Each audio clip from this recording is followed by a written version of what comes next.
Hey guys, I just wanted to make another quick video about entry-level budget watch collecting. For those of you who are new to the hobby, or if you might be a student or someone younger, or like me, you're recently out of grad school and kind of have a limited disposable income. My first video is about this topic, and hopefully I'm a little bit better at doing this now, but that's still my most popular video, and so I thought I'd bring a new piece of advice to the table for those of you working on pretty extreme budgets and getting into the hobby for the first time.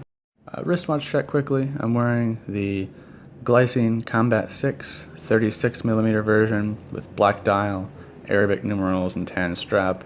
I've been wearing this pretty much every day since I got it a few days ago, and a review is coming soon, so stay tuned. Really loving this watch. Sorry about the light. It's kind of dark behind me today, winter day in New Jersey, but I wanted you guys to be able to see the watches in fairly natural light, so I didn't turn on all the overheads. Anyway, I was thinking a lot about this topic, about how to create a personalized individual collection if you're working on a really limited budget. It seems like everyone starts with the usual suspects, your Seiko 5s, the S&K 80 series of baby Flieger watches, those 37mm flight style watches. I'll run some pictures. I have one of those myself. I think many of you probably do. There's also a wide array of dressier Seiko 5s, a few other sports models. There's also the Seiko SKX, of course. It's probably the most popular entry-level budget true diver's watch on the market. You might be a person who got into the Orient dive watches, kind of parallel in the market to the SKX. A little less iconic maybe, but probably just as popular. Maybe you are dressier and you started with the Orient Bambino, or maybe you love the Russian watches and you started with some of the Vostok options.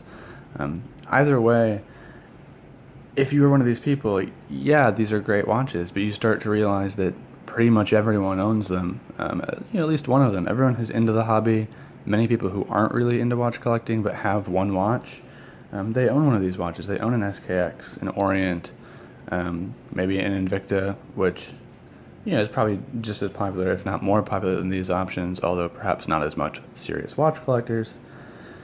Regardless, if you're shopping in that $60 to $200-ish range, it seems like everyone who's trying to buy good watches is buying the same watches. And yes, I encourage you to try them. I love my Orient Mako USA. I love my Seiko 5s. But you get to the point where if you're still operating on a limited budget, you can't afford the high-end pieces that you want, but you want to start to personalize your collection and have some things on your wrist that have some flair and some style, and that you're not likely to see other people wearing when you go out. What do? Well, simple. You start shopping vintage, and you shop vintage from lesser-known, obscure, or now-defunct brands. This is a real sweet spot in the market if you're willing to assume some risk and kind of do your own exploration and be patient and find good deals. It's important to stop label shopping. If you're shopping vintage, going for certain brands is almost certain to be a failure. The famous brands cost a lot more, obviously. But back in the 50s, 60s, 70s, when all these brands were making mechanical watches, because that's what everyone was wearing, there were so many more options out there, especially at fairly inexpensive price points. And because they are not famous now, they're really cheap on the vintage market. Highly recommend going on eBay, going on the forums, just looking for some cool, interesting vintage pieces that speak to you in some way. So, these are 3 of the vintage pieces that I've picked up in my early days of collecting that I think offer great value for what you're getting. I'm in the process now of trying to improve my collection, move up a little bit, and I'm actually flipping some of these watches. Anyway, not really doing this as an advertisement, so let's move on. The first watch I want to show you today is a Hamilton, Illinois piece from, I actually don't know the exact year. It would be anywhere from 1953 to 1955. Those are the only 3 years this particular line from Hamilton existed. I've talked about this watch in videos before, so I'm not going to go on at length. It's a 33, I think, 32, 33 millimeter watch with a Swiss mechanical automatic, I should say, a Swiss automatic movement inside. It has a power reserve indicator right where the logo is. You can see there, it's about 10 hours probably right now, 9, 10, 11 hours. And a red seconds hand. And if I can get close enough, it has these beautiful gilt-edged hour and minutes hands, which are of course now showing some real patina and rust and a lot of character. This is the most famous brand of the three that I'm going to show you today, obviously being from Hamilton. But the reason it's an obscure vintage value prop and you can find them really, really inexpensive is because Hamilton, Illinois was a brief 3-year line that they ran when they had bought out the Illinois Watch Company, where they decided to make entry-level pieces that were a little bit more affordable, imported a whole bunch of Swiss movements, cased them in the United States in simple, plain, inexpensive cases, and sold them for much, much less than the sort of standard Hamilton line cost. And because of that, because they're not American made, and because they're before Hamilton became the sort of Swiss company we now know, they're not really collectible. People don't seek them out, they don't have a following, but they offer some history, a relationship to a name brand, and good, solid watchmaking at a really affordable price. This, honestly, is one of the better examples I've seen in browsing on eBay. Not in condition so much as just in, sorry, trying to get to focus. Not in condition so much as just in being a unique piece. Most of them don't have the red seconds hand. Most of them are time only, without the power reserve indicator. This piece is a little bit more character. It's a little bit more complex, and that's what made me fall for it when I was first getting into watch collecting. You know, it's beat up. The crystal is scratched. You can't really see from this angle. There's a little gouge out of the crown. If you can see that or not, toward the bottom of the crown, right there, that little black spot. And the case and the bracelet, when I first bought it, were really, really dirty and just covered in gunk. It was clearly a private sale from someone who is not really into watches. You know, probably someone's grandfather had passed away or something like that. But I got it for about $100, which I was pretty happy with. Seems to be about the going rate. I think this example should be worth a little bit more than that because of the extra complication and the extra sort of visual panache. But it seems like various Hamilton, Illinois watches you can find on eBay auctions, and they go for between like $70 and $150. Yeah, it's a pretty cool watch. I don't wear it much anymore. It's by far the smallest watch in my collection, but I do really like it. I'm only flipping it so I can afford some other pieces now that I'm moving into the mid-range in my collection. The second piece I want to show you is the most expensive of the three. This is a hand-wound chronograph from, I believe, the late 1950s or early 1960s from a brand called Delbana. I've done a review on this. I'll link the review below so I don't have to go on at length about it. The original Delbana watch company was an entry-level Swiss brand. They went defunct. You can find Delbana watches now, but they're Chinese-made quartz sort of monstrosities. But you can find the vintage pieces really affordably online, either time only or complications like chronographs.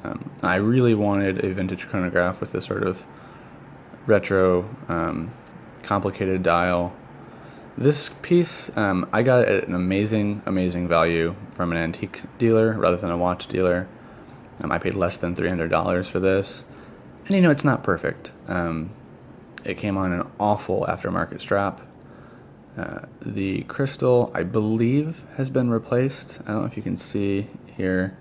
And there's a little bit of residue around the edge of it. I'm sure that could be removed with the right, compound. I haven't tried yet, but and the hour and minutes hand are actually, the loom still works, which leads me to believe they've been either replaced or reloomed. They look just like the original examples I've seen, and clearly the second hand is original. It's stripped of paint and damaged and old and weathered. So my guess is that when the crystal was replaced and when the movement was serviced, the hands themselves were just reloomed, which I wouldn't have done personally, but it's not a deal breaker for me at this price point. The movement works well enough, the hand winding is fine, it keeps good time, but the chronograph itself sometimes does not snap back exactly to the 12 o'clock, which can be pretty irritating if you're a little bit anal retentive like I am. I've been assured it could be pretty cheaply serviced. I've talked to a few watchmakers, I just haven't done it myself yet. But it's something you have to keep in mind, especially as you buy more complicated vintage pieces like chronographs or anything else with a complication. Servicing them is way more expensive than servicing a cheap entry-level new watch like a Seiko or an Orient. And so if you have to do that, suddenly your budget has increased a great deal to be able to afford the piece. But I just think that this has so much style and flair for such an affordable piece, and you're not going to lose money if you find a deal like this. It might take me a while to sell it, but I'm confident that I'll make quite a bit of money relative to what I originally paid for it. And finally, my favorite of the three and the least expensive, this is actually a French watch from the 1960s, hand winding with a sub-central seconds hand, hand winding with a sub-seconds hand and date. The brand is called Delta. I believe the model is Super. This piece, I also did a review, or not really a review, but an unboxing on when I bought it from this really great eBay seller who deals in kind of obscure, inexpensive vintage pieces.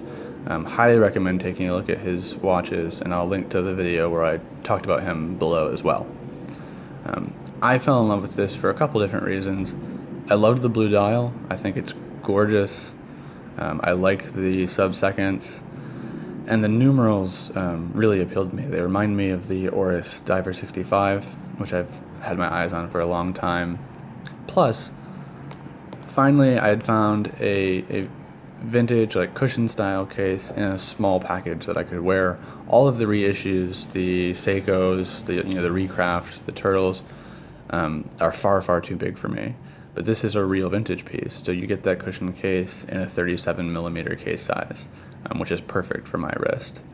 I think this piece has incredible style and incredible sort of uniqueness for something that I paid $65 for. This cost me the same, essentially, as the Seiko 5 Baby Flieger that literally everyone on Earth seems to own. I can't speak highly enough about this watch. It's just so cool. And because it's a hand-winding watch, too, which a lot of vintage pieces are, it's very thin. Obviously it has a domed crystal, but the watch itself, if you ignore the crystal, is incredibly thin. It looks great, of course, on this tan and navy strap, but it would look really nice on a dressier brown leather strap as well. I just think it's an incredible value proposition. And you can find these obscure pieces from dealers like Rui on eBay and add something totally unique and totally retro and stylish and something that no one else will be wearing to your collection.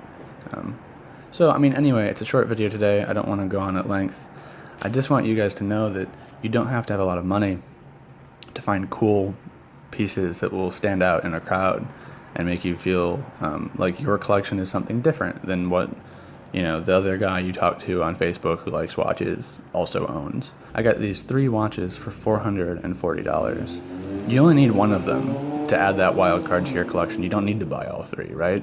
You could spend $65, get a really cool watch like this to put alongside your Seikos and your Orients and your Vostok, and all of a sudden you have something that pretty much no one else has.